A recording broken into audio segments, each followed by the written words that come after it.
Passenger, a new movie from Paramount that just hit theaters. The film comes from director Andre Overdahl. Hope I'm saying his name right. He has directed films like 2019's Scary Stories to Tell in the Dark, which is a movie I like a lot. But his most recent movie was 2023's The Last Voyage of the Demeter, a movie that did not go so well.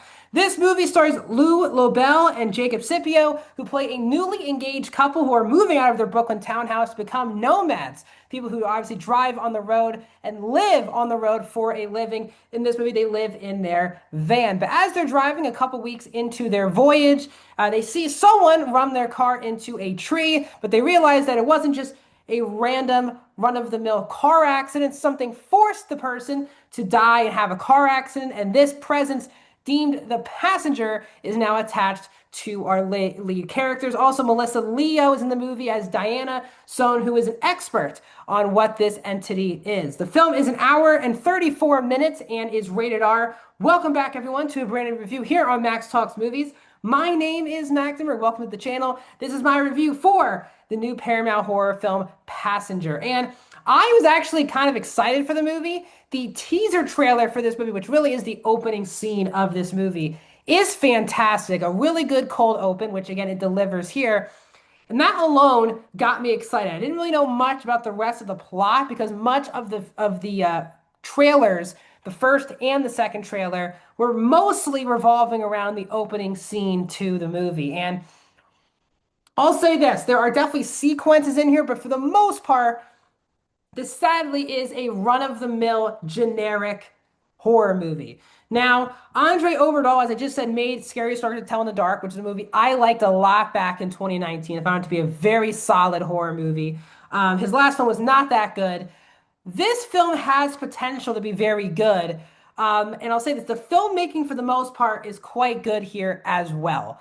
As I said, the cold open, which is in all of the footage for the movie, is fantastic. It is a great opening scene to a horror movie. It keeps you locked in, gets you excited for the rest of the movie. Down the line, also in the movie, towards the end of the second act, there is a scene, I'll just say, revolving around a projector that was really well done from a filmmaking perspective. And they did a really good job making you nervous about what was going to happen next throughout that scene. I also think this movie has some very interesting stuff as pertains to the lead couple.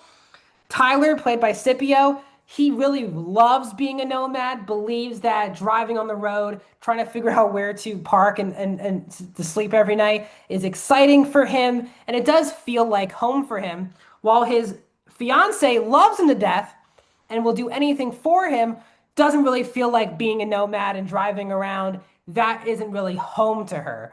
She wishes she can just live in a townhouse and wake up the next morning and not have to leave anywhere instead of having to think about where to sleep every single night. And that dynamic, I thought, was actually one of the stronger aspects of the film. The fact that we meet multiple communities who are nomads that Tyler feels at home with, and Maddie sees what Jacob is starting to believe in. I'm sorry, Tyler is believing to believe in. I thought that was very good. The little that we get of Melissa Leo, she always brings it. I thought she was very good. And I thought the score from Christopher Young was also quite solid in the film as well. But overall, it's a pretty generic horror movie. The moment we get past the opening scene, it just becomes another entity movie. Where this movie has the most annoying part really about this film is it uses redundant and predictable jump scares. And that pisses me off more than anything, honestly, in horror movies. It's just laziness in that pertains to jump scares.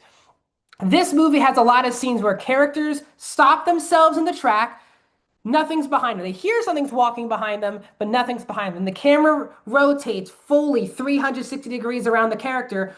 And when we cut back to our lead character, poof, something's behind them. It is extremely predictable to a point where I didn't go with anyone to the movie, but the person sitting next to me, she was seemingly getting scared by anything in this movie. That's just my perspective on her. And there were parts in the movie, for most of the movie actually, where she could predict where the particular jump scares would be. Like you could see, I was like watching her at one point because there's a particular jump scare. And I could tell it was coming from a mile away, and so could she. She started clogging her ears and closing her eyes because she knew when the jump scare was going to happen. Obviously, me, I see a bunch of movies every year. I can predict a lot of things that can happen. But when a casual moviegoer who clearly can be scared by anything is being that protective and that predicted by the jump scares, that's how you know it's not working. It's extremely lazy. A big missing piece, too, for this movie is just the villainous presence in the movie. The character doesn't really look that interesting, just like a generic scary character. There isn't a lot to the actual thing other than it's just a passenger who gets people on the road. It's just another run-of-the-mill character that isn't that scary.